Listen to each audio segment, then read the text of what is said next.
Sabirabadlı Simran Production təqdim edir.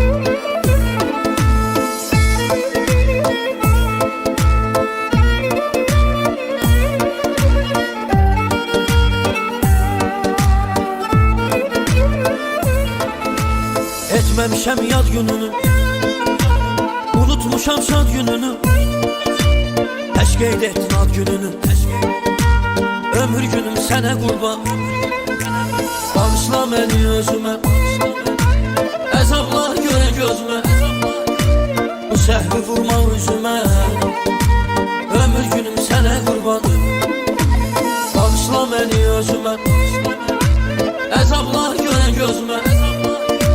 Bu səhvi vurma üzümə, ömür günüm sənə qurban.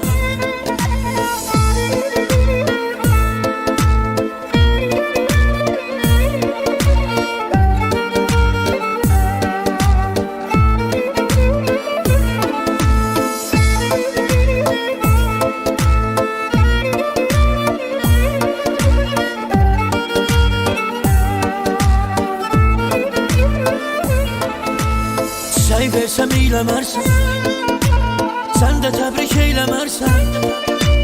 Bizə dəfə söyləmərsən, ömür günüm sənə qurban.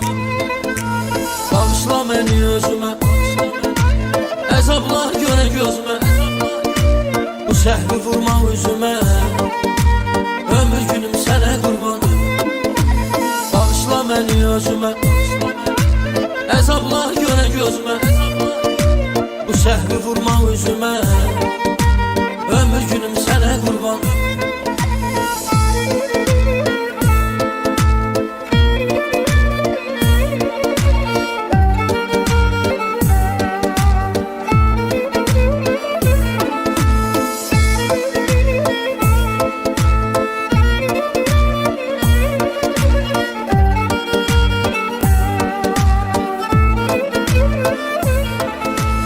Dərdilə üst-üstəydim, sanki son nəfəsdəydim.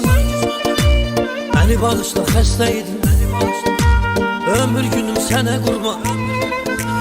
Bağışla məni özümə, əzablar görə gözümə.